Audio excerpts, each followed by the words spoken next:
어머니, 이게 뭐예요? 지금 장난하세요? 돈은 어딨냐고요? 진호의 비명 섞인 외침이 거실의 정적을 날카롭게 찢어발겼습니다.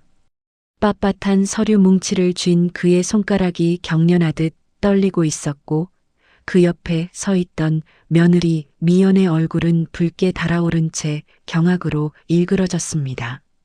붉은 비단 봉투 안에서 나온 것은 그들이 그토록 갈구하던 수표 뭉치가 아니었습니다. 그것은 차갑고도 단호한 법의 문장이 적힌 증여 해제 통고서와 형사 고소장이었습니다. 정숙은 차갑게 식은 찻잔을 천천히 들어 올렸습니다. 김이 빠져나간 찬물 위로 자신의 서늘한 눈빛이 비쳤습니다. 그녀는 아들의 절규를 마치 먼 나라의 소음처럼 여기며 조용히 입을 열었습니다. 장난이라니. 너희가 나를 길가로 내몰던 그 추운 설날 아침, 나도 결심했단다. 이제 내 인생에 너희라는 얼룩은 필요 없다고 말이야. 이 집에서도 내 인생에서도 이제 그만 나가주겠니? 본격적인 이야기 전 따뜻한 마음을 담아 구독과 좋아요 부탁드립니다.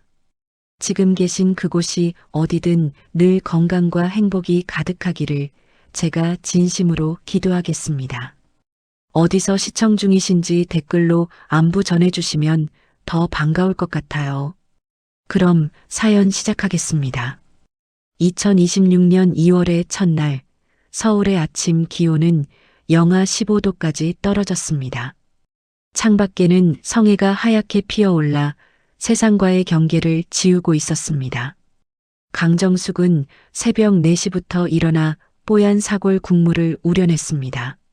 남편이 살아생전 좋아했던 고기 산적을 부치고 아들이 좋아하는 잡채에 들어갈 시금치를 다듬었습니다.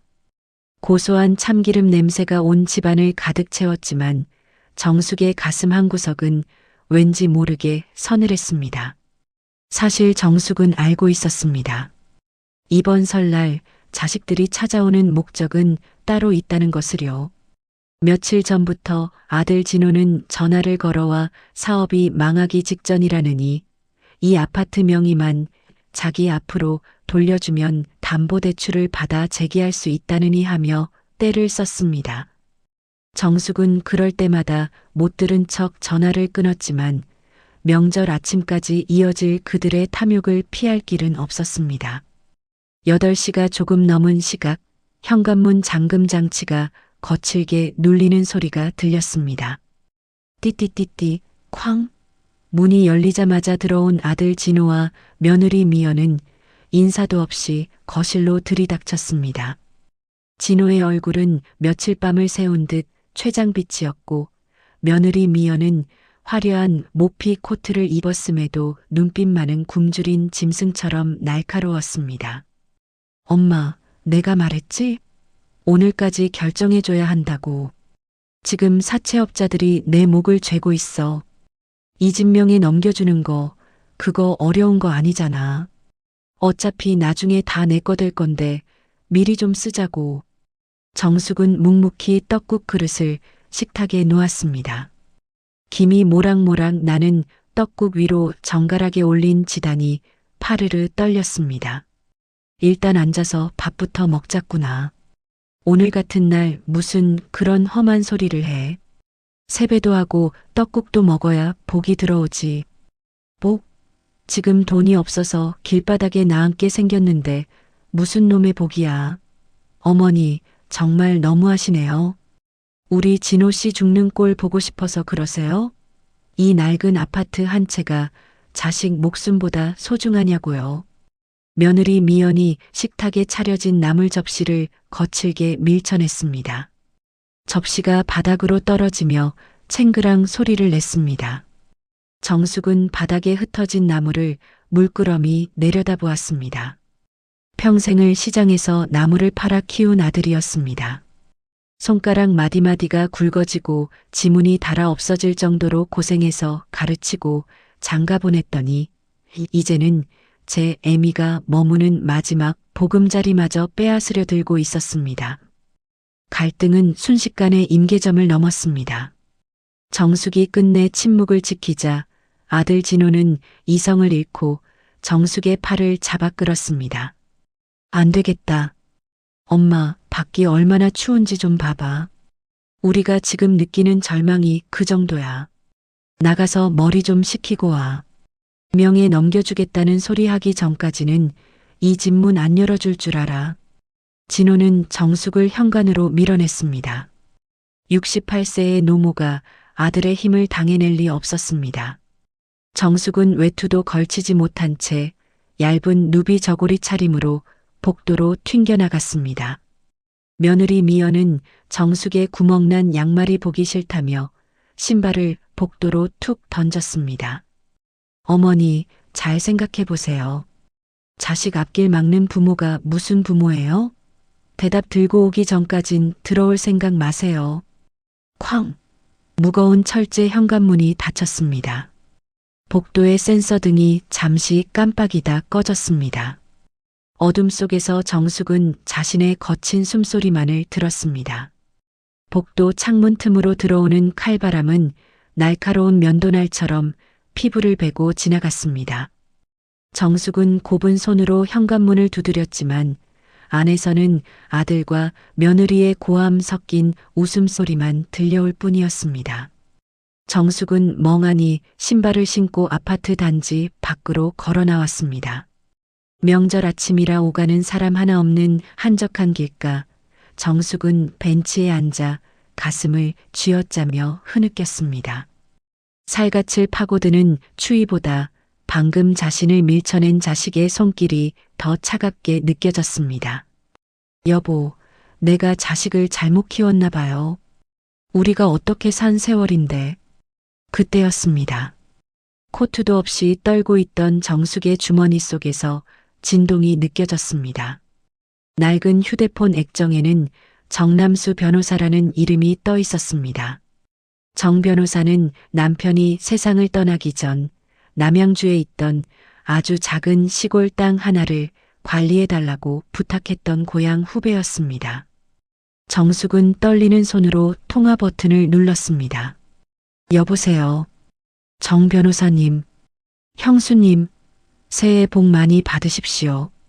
그런데 목소리가 왜 그러세요? 어디 편찮으십니까? 아니에요. 그냥 감기 기운이 좀 있어서요. 그런데 이 아침에 무슨 일이세요? 정 변호사의 목소리는 한껏 고조되어 있었습니다. 형수님, 정말 축하드려요. 제가 연휴 직전에 말씀드렸던 그 남양주 땅 있잖아요. 어제 늦게 최종 확정 공문이 내려왔습니다. 거기가 이번 3기 신도시 핵심 상업지구로 편입됐어요. 토지 보상금 산정액이 무려 50억 4천만 원입니다. 지연 이자까지 합치면 45억 원 이상이 연휴 지나자마자 바로 형수님 계좌로 입금될 겁니다. 정숙은 순간 숨이 멎는 것 같았습니다. 50억 원. 평생 시장 바닥에서 10,000원짜리 한 장을 귀하게 여기며 살아온 그녀에게는 비현실적인 숫자였습니다. 남편이 죽기 전 이건 나중에 당신 노후 자금이야. 절대 미리 팔지 마. 라고 신신당부하며 남겼던 그 쓸모없어 보이던 황무지가 기적처럼 황금으로 변한 것입니다. 50억? 정말인가요? 정말 그 돈이 제 땅값인가요? 그럼요. 이미 토지주들에게 통지서 발송됐고 제가 미리 확인했습니다. 형수님, 이제 고생 끝났습니다. 축하드려요. 전화를 끊은 정숙은 멍하니 하늘을 바라보았습니다. 방금 전까지 살을 애는 듯 하던 추위가 조금씩 가시는 기분이었습니다. 아니, 그것은 추위가 가신 게 아니라 가슴속에서 뜨거운 불덩이가 치밀어 올랐기 때문이었습니다. 손끝에 남아있던 아들의 거친 손길, 며느리의 표독스러운 목소리가 머릿속을 스쳐 지나갔습니다. 정숙의 눈빛이 차갑게 가라앉았습니다. 슬픔이 지나간 자리에는 서늘한 이성과 복수의 불씨가 자리 잡았습니다. 그래, 이제 고생 끝났지. 하지만 진호야, 미연아. 너희의 고생은 이제 시작일 거다. 정숙은 얼어붙은 몸을 일으켰습니다. 그녀는 단 한 번도 뒤돌아보지 않고 아파트 단지 상가에 있는 카페로 향했습니다. 따뜻한 온기가 나오는 그곳에서 정숙은 정 변호사에게 다시 전화를 걸었습니다. 변호사님, 저 정숙이에요. 제가 지금부터 말하는 서류들 오늘 중으로 준비해 줄 수 있나요? 비용은 얼마가 들어도 좋습니다.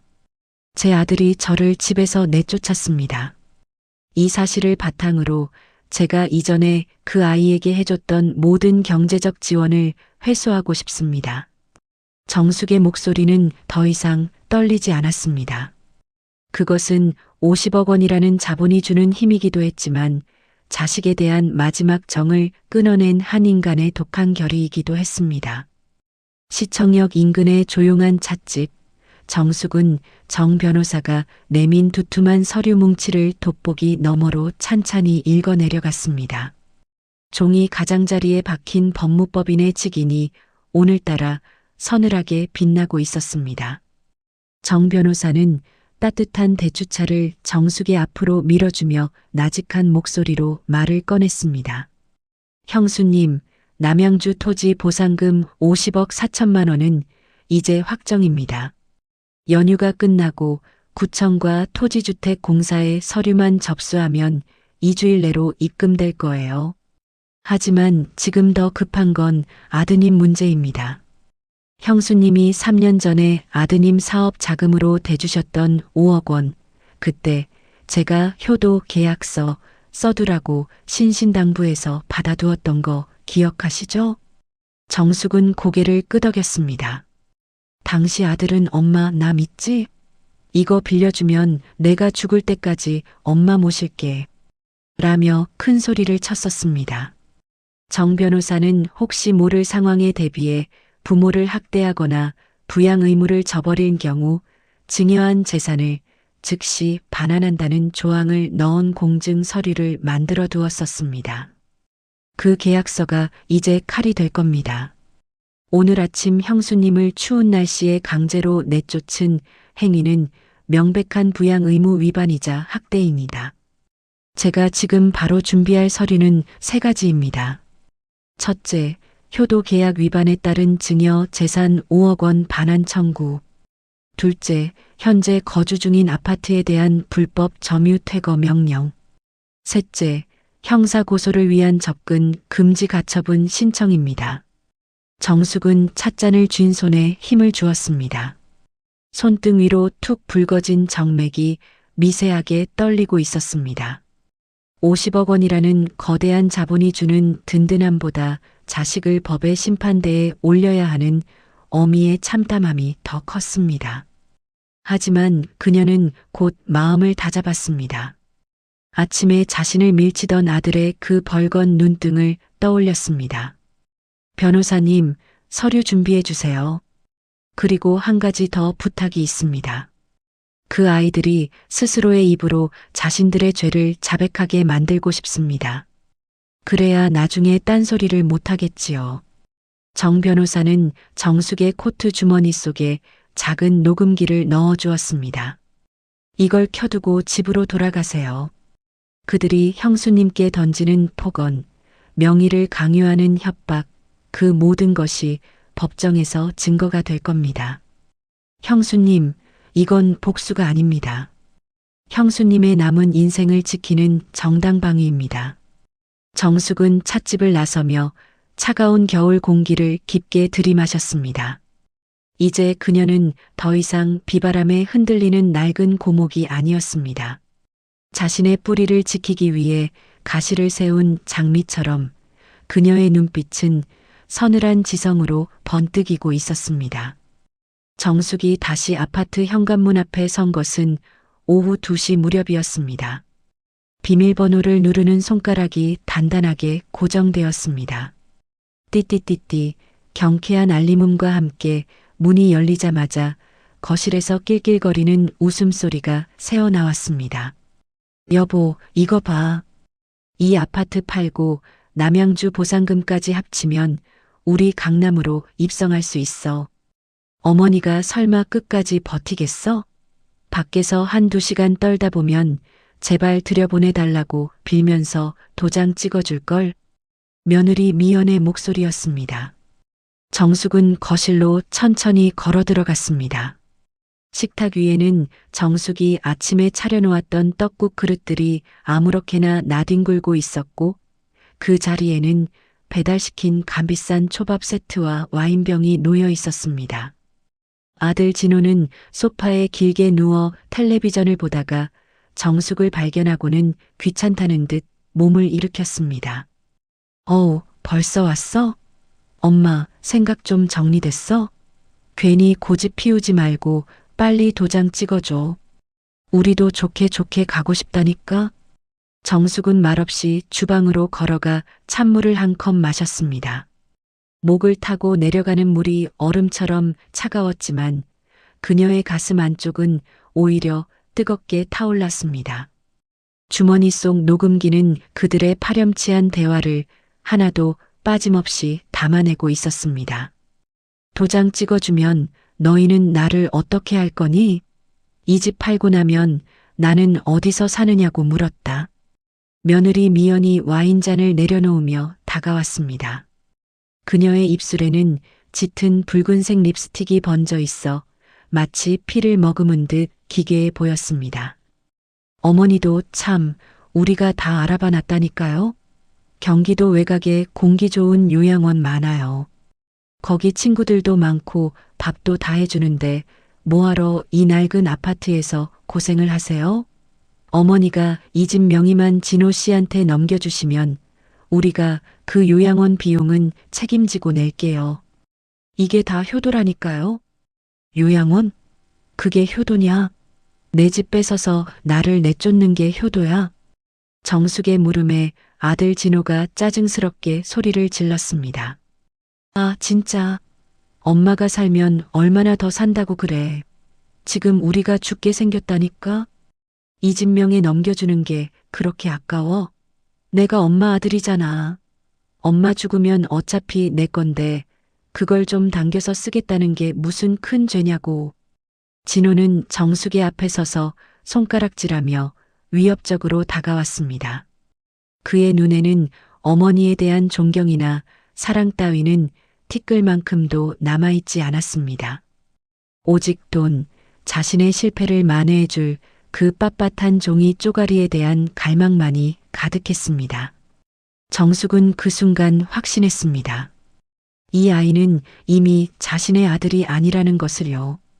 밤은 깊어갔고 아파트 단지는 정적에 휩싸였습니다. 안방에서는 아들 내외가 명품 잡지를 뒤적이며 강남의 아파트 시세를 논하는 소리가 흘러나왔습니다. 그들은 이미 정숙의 재산을 자기들의 것인 양 나누며 장밋빛 미래를 꿈꾸고 있었습니다. 정숙은 거실 한구석 낡은 안락의자에 앉아 어둠 속을 응시했습니다. 그녀의 손에는 낡은 사진첩 하나가 들려 있었습니다. 젊은 시절 남편과 함께 어린 진호를 데리고 남양주 땅으로 소풍을 갔던 날의 사진이었습니다. 사진 속의 진호는 엄마의 손을 꼭 잡고 해맑게 웃고 있었습니다. 남편은 정수가 이 땅은 우리 가족의 마지막 보루야. 무슨 일이 있어도 이건 당신이 지켜야 해. 라고 말하곤 했습니다. 여보, 당신이 옳았어요. 이 땅은 보루였네요. 우리를 지켜주는 성벽이 아니라 이 아이의 본성을 드러나게 만든 거울이었어요. 정숙은 눈물을 흘리지 않았습니다.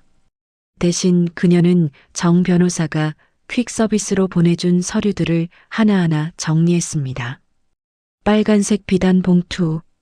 예전에 진호가 결혼할 때 예단 봉투로 쓰려다 남겨두었던 그 고운 봉투 속에 정숙은 50억 원의 보상금 통지서 복사본과 함께 관계 단절 통보서를 넣었습니다.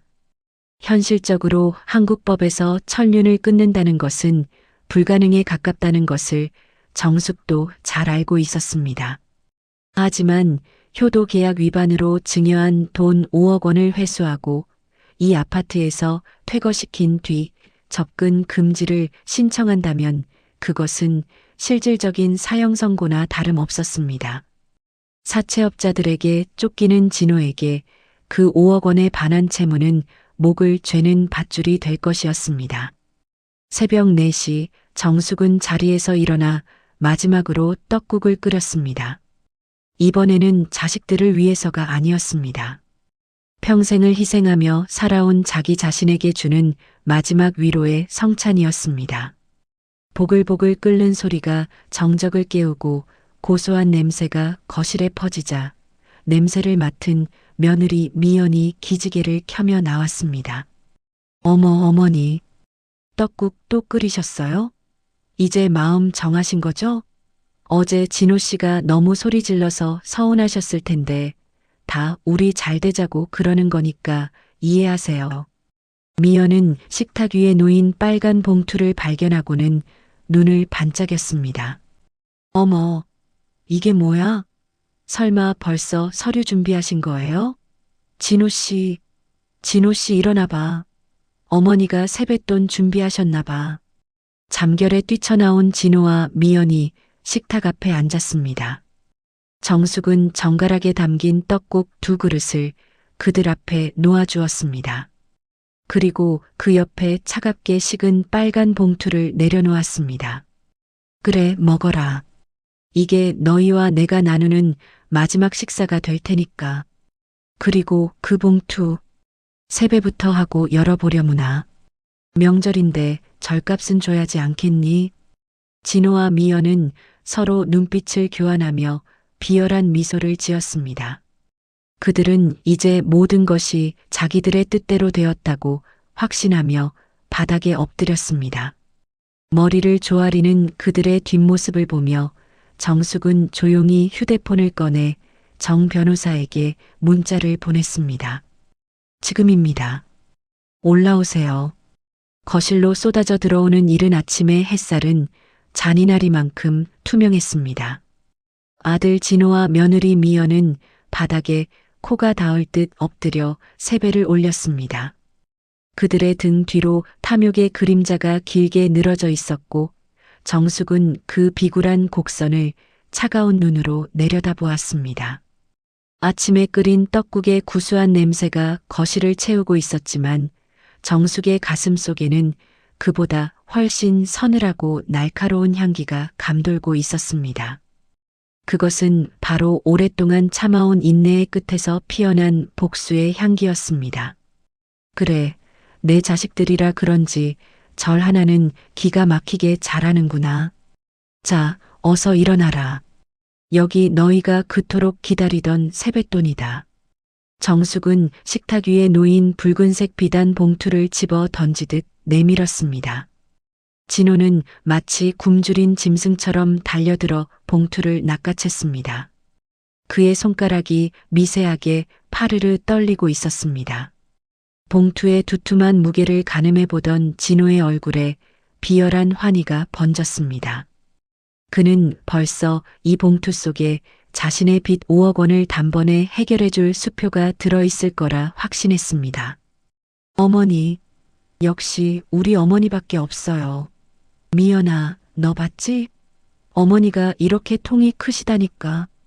진호는 급하게 봉투의 매듭을 풀고 내용물을 꺼냈습니다. 하지만 그의 손에 잡힌 것은 빳빳한 신사임당 지폐가 아니었습니다. 서너 장에 복사된 서류 뭉치와 차가운 법원의 직인이 찍힌 공문이었습니다. 진호의 눈동자가 갈피를 못 잡고 흔들렸습니다. 옆에서 같이 들여다보던 미연의 얼굴도 순식간에 흑빛으로 변했습니다. 어머니, 이게 뭐예요? 수표는 어디 있고 웬 서류들이? 증여계약 해제 통고서? 이게 다 무슨 소리예요? 진호의 비명 섞인 물음에 정숙은 천천히 찻잔을 들어 올렸습니다.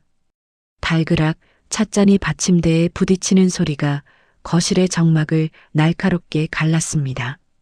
글자 그대로다. 너희가 3년 전 사업 자금 5억 원을 가져가면서 썼던 그 효도 계약서 기억나니? 부모를 학대하거나 부양 의무를 저버린 경우 증여한 재산을 즉시 반환한다는 조항 말이다. 어제 아침 너희가 나를 영하 15도 추위에 내쫓았던 그 1초 1초가 전부 녹음되고 기록되었다. 그건 명백한 부양 의무 위반이자 노인 학대다. 엄마, 지금 제정신이야? 우리가 남이야? 자식이 좀 실수할 수도 있는 거지. 어떻게 법대로 해? 그 5억 원을 지금 당장 어떻게 갚으라고. 진호가 소리를 지르며 일어섰습니다. 하지만 정숙은 눈 하나 깜빡하지 않았습니다. 오히려 등받이에 몸을 기대며 더욱 단호하고 차분한 목소리로 말을 이었습니다. 실수라고? 내 집 명의를 뺏으려 하고 늙은 애미를 밖으로 내몬 게 실수냐? 아니, 그건 범죄다.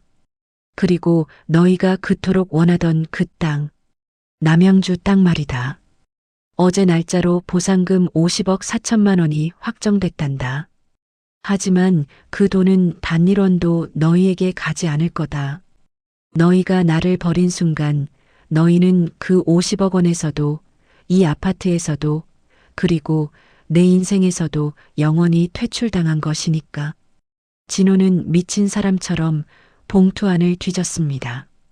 혹시나 숨겨진 수표 한 장이라도 있을까 싶어 종이들을 마구 파헤쳤습니다. 하지만 그 안에서 나온 것은 마지막 한 장의 서류, 바로 불법 점유에 따른 퇴거 명령서였습니다. 어머니, 정말 너무하시네요. 50억이나 생겼으면 아들 빚 좀 갚아주는 게 그렇게 어려워요? 우리가 이 집이라도 팔아서 살겠다고 한 게 다 누구 때문인데 어머니 혼자 잘 먹고 잘 살면 행복하시겠냐고요. 진호의 목소리는 이제 분노를 넘어 광기에 가까웠습니다. 그는 식탁 위에 놓인 떡국 그릇을 바닥으로 내동댕이 쳤습니다. 하얀 사골 국물이 정숙의 한복 자락에 튀었지만 정숙은 미동도 하지 않았습니다. 그녀의 시선은 오직 현관문을 향해 있었습니다. 그때 현관문이 열리고 양복을 반듯하게 차려입은 정 변호사와 건장한 체격의 경호원 2명이 들어왔습니다. 박진호 씨, 최미연 씨, 저는 강정숙 여사님의 법률 대리인 정남수입니다. 지금 이 시각부로 두 분은 이 아파트에서 즉시 퇴거하셔야 합니다. 이미 소유권 방어 및 접근 금지 가처분 신청 서류가 접수되었습니다. 만약 거부하실 경우 주거 침입 및 존속 협박 혐의로 즉시 형사 고발 조치하겠습니다. 정 변호사의 차가운 목소리가 판결문처럼 울려 퍼졌습니다. 며느리 미연은 정숙의 무릎을 붙잡으며 매달렸습니다. 조금 전까지 시어머니를 벌레 보듯 하던 눈빛은 온데간데없고 오직 돈을 구걸하는 천박한 집착만이 남았습니다. 어머님, 제가 잘못했어요. 제가 진호 씨 말리고 어머님 잘 모시려고 했는데 저 사람이 시켜서 그랬던 거예요. 제발 한 번만 용서해 주세요. 정숙은 미연의 손을 거칠게 뿌리쳤습니다. 뱀의 혀를 가진 사람의 말은 듣지 않는다. 정 변호사님, 이 사람들에게 전해주시죠. 제가 준비한 마지막 배려를. 정 변호사는 작은 봉투 하나를 진호에게 던졌습니다. 그 안에는 현금 500만 원과 경기도 끝자락으로 향하는 편도 기차표 2장이 들어 있었습니다. 여사님께서 주시는 마지막 자비입니다. 이 돈으로 당분간 머물 곳을 찾으시고 다시는 연락하지 마십시오. 만약 한 번이라도 여사님의 근처에 나타나거나 전화를 건다면 이미 청구된 5억 원의 채권 추심을 즉시 강제 집행할 것입니다. 그땐 정말 감옥에 가거나 길바닥에 나앉게 될 겁니다. 진호와 미연은 말문을 잃었습니다. 50억 원이라는 거대한 황금 성벽 앞에서 그들이 손에 쥔 것은 초라한 500만 원뿐이었습니다. 그것은 정숙이 그들을 위해 평생을 바쳤던 세월에 대한 대가치고는 너무나도 잔혹하고 정당한 결과였습니다. 경호원들의 손에 이끌려 현관 밖으로 쫓겨나는 진호의 뒷모습은 그 어느 때보다 작고 초라해 보였습니다. 쾅! 무거운 철제 문이 닫히고 정숙은 비로소 깊은 숨을 내뱉었습니다. 68년간 짊어지고 왔던 희생이라는 무거운 멍에가 비로소 바닥으로 떨어지는 기분이었습니다. 일주일 뒤 남양주의 너른 들판에는 따스한 봄 기운이 미리 마중을 나와 있었습니다. 정숙은 검은색 승용차 뒷좌석에서 내려 자신의 땅을 밟았습니다. 이제 이곳은 더 이상 잡초만 무성한 황무지가 아니었습니다. 수많은 장비가 오가며 새로운 세상이 건설될 준비를 하고 있었고 그 대지의 중심에 정숙이 서 있었습니다. 통장에는 40억 원이 넘는 잔액이 찍혀 있었습니다. 정숙은 그 돈으로 가장 먼저 평생 고생만 하신 시장 상인들을 위한 작은 복지재단을 만들기로 했습니다. 그리고 남은 돈으로는 자신만을 위한 작은 집을 짓기로 했습니다. 자식의 눈치를 보지 않아도 되는, 누구의 방해도 받지 않는, 오직 강정숙이라는 이름 석 자만이 주인인 그런 안식처 말입니다. 그녀는 주머니에서 낡은 휴대폰을 꺼냈습니다. 끊임없이 걸려오던 아들의 전화번호는 이미 차단된 지 오래였습니다. 그녀는 휴대폰 전원을 완전히 껐습니다. 그리고 그것을 가방 깊숙이 집어넣었습니다. 이제 그녀의 시간은 타인을 위한 것이 아니라 오직 자신만을 위해 흐를 것이었습니다. 여보, 나 이제야 진짜 내 인생을 살 것 같아요. 당신이 남겨준 이 땅이 나를 지키는 성벽이 되어줬네요. 정숙은 하늘을 향해 희미하게 미소 지었습니다. 희끗희끗한 그녀의 머리카락이 바람에 부드럽게 흩날렸습니다. 더 이상 고통도 배신도 없는 평온한 삶이 그녀의 눈앞에 펼쳐져 있었습니다. 50억 원의 보상금보다 더 값진 것은 누군가의 그림자가 아닌 당당한 강정숙으로 다시 서게 된 자존감이었습니다. 그녀는 단단한 걸음걸이로 대지를 가로질러 걸어갔습니다. 겨울은 완전히 끝났고 그녀의 인생에는 비로소 찬란한 봄이 시작되고 있었습니다.